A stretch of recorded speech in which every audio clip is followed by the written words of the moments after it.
I'm going to show you a live inbox case which actually we transmitted to Samir Dani's conference, the National Endovascular Workshop. And I know we are running late, so I'm going to restrict it to 20 minutes.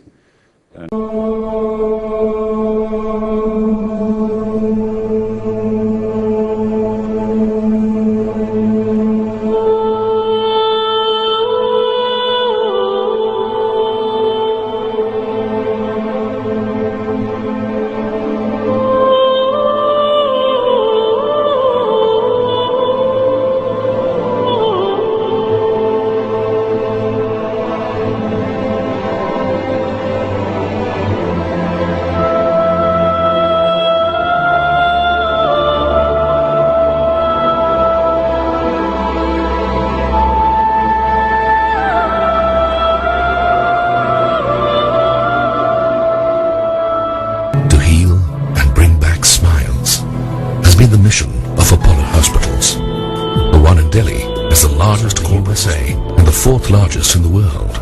Apollo is the largest hospital network in Asia. That being a world-class healthcare provider is not just about medical expertise. It's about touching lives.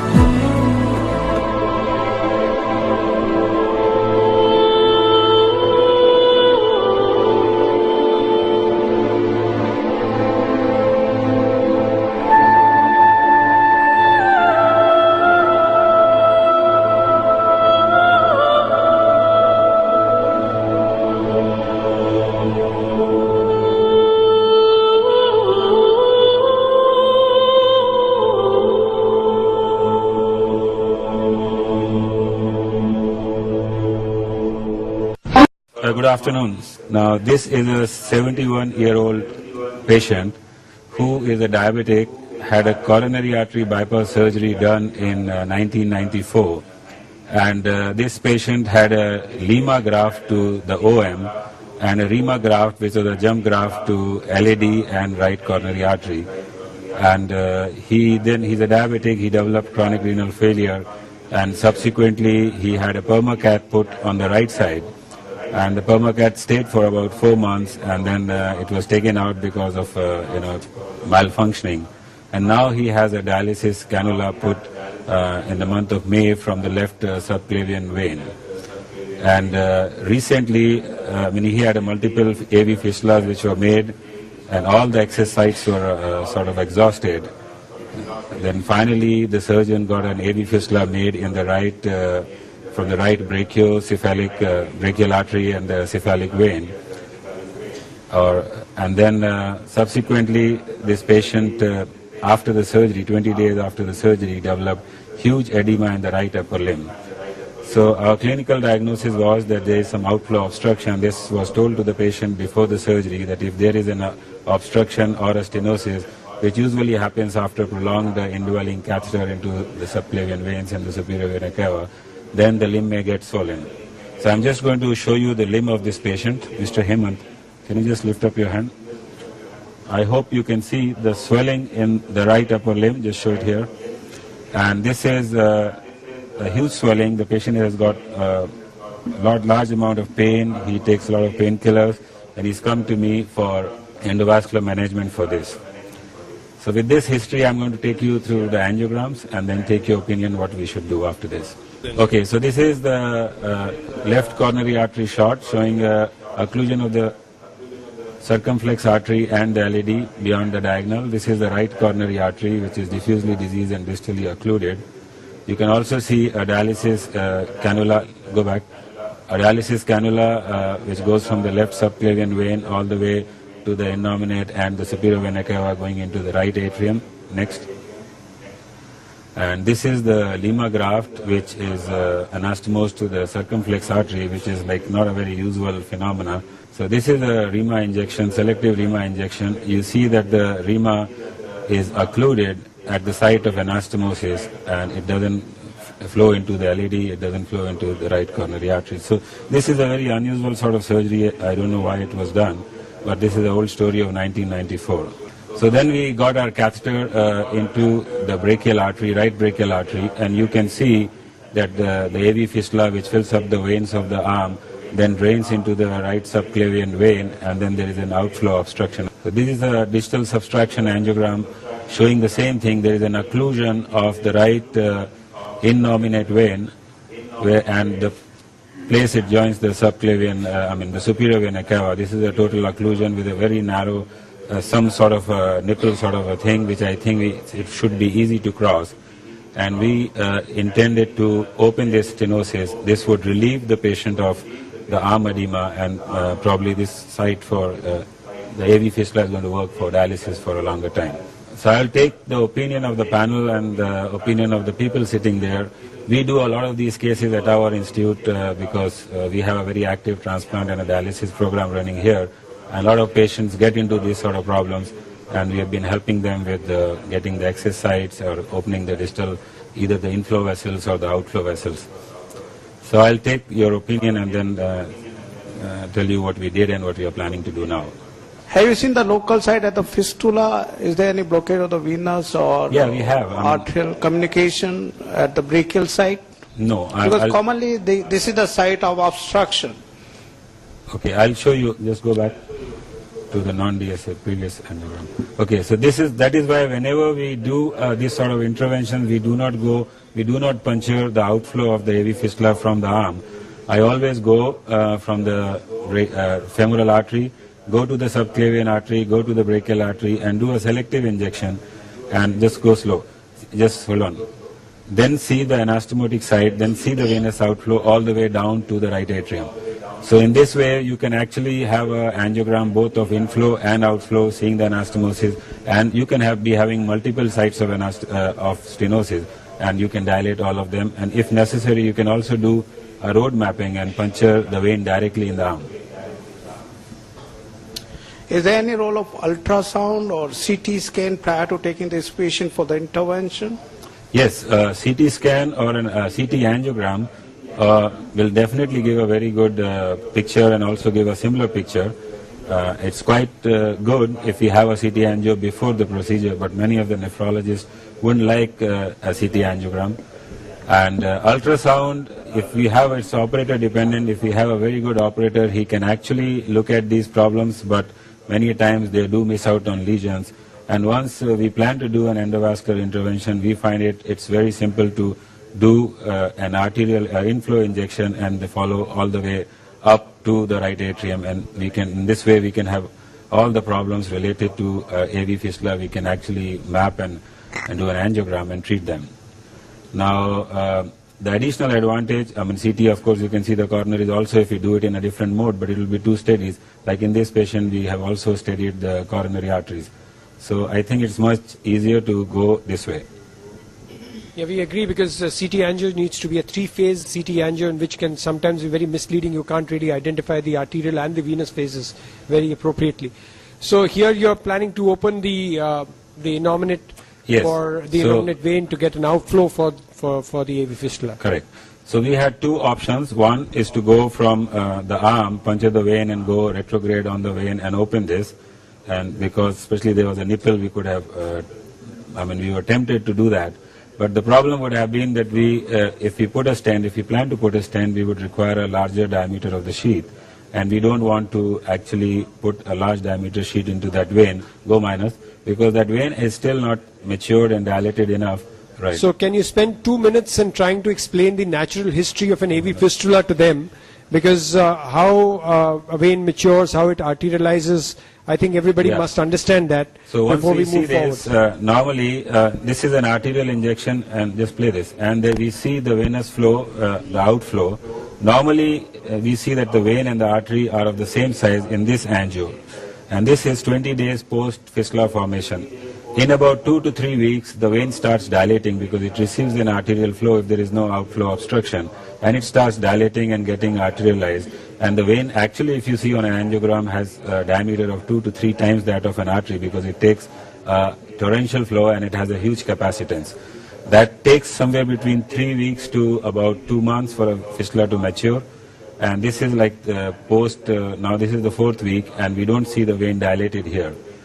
Now here in this vein, if we puncture this vein, we are going to injure this vein, and we can create more problems and subsequent stenosis in the vein and actually create an iatrogenic problem. So we wanted to try first from the femoral vein route.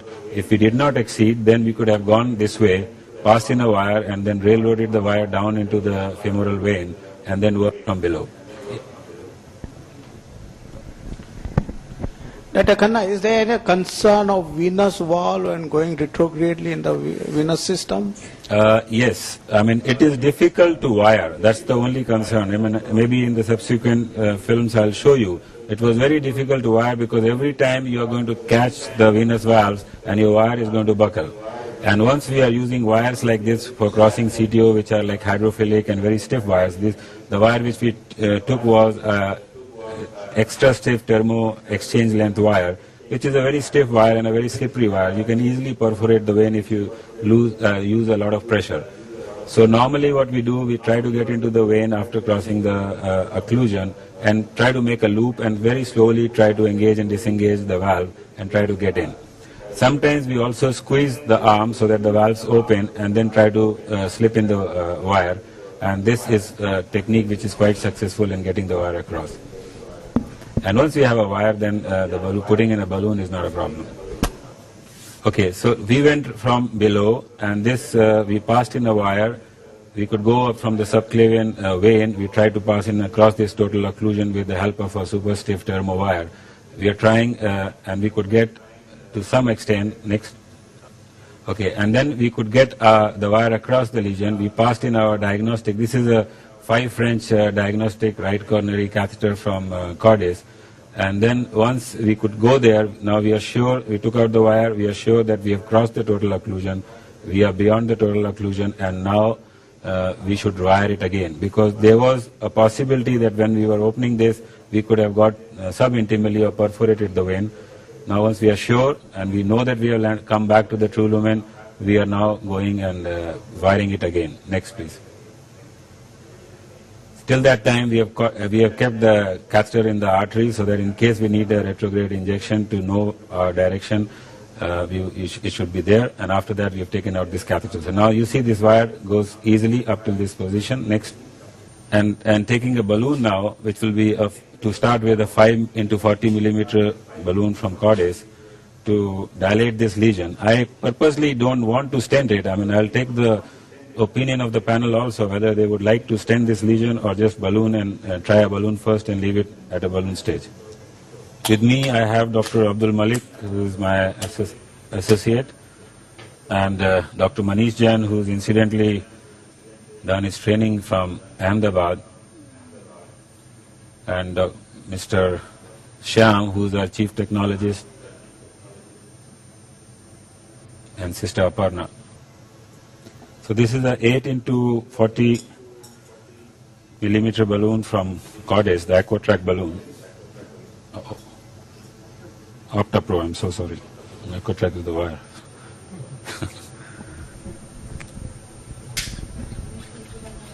Dr. Khanna, Okay. can we have an angio from the arterial side to see what result we have achieved from No, I'm probably going to give you an angio from the venous side. After this, I'm going to, after this dilatation, get a RCA guiding there so that we can have a good angio. Because what, just go up. Wait, hold on. So this is a tight stenosis.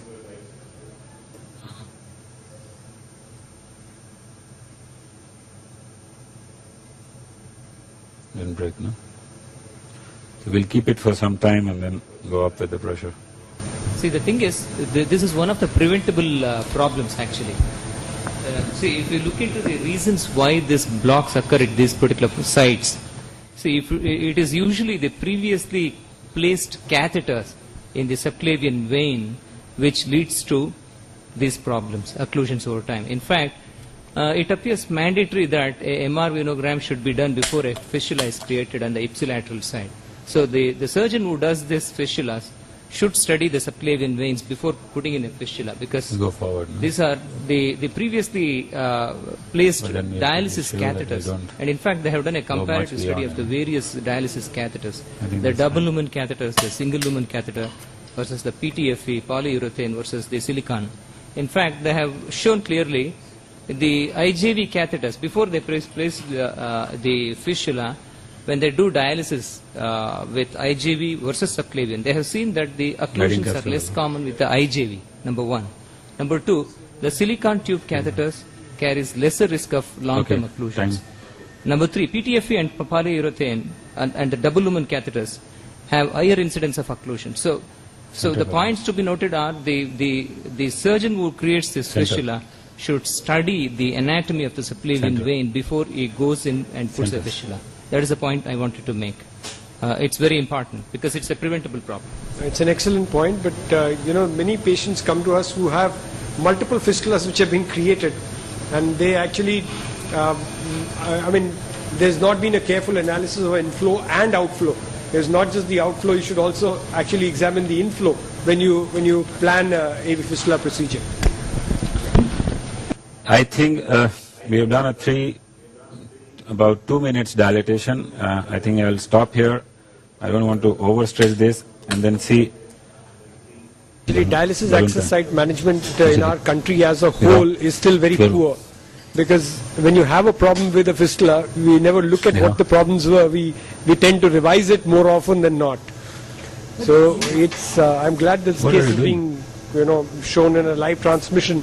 So a lot of people should get really interested in looking after dialysis fistula management. It's much better, the nephrologist or the urologist are going to give us patients when the fistulas are already occluded.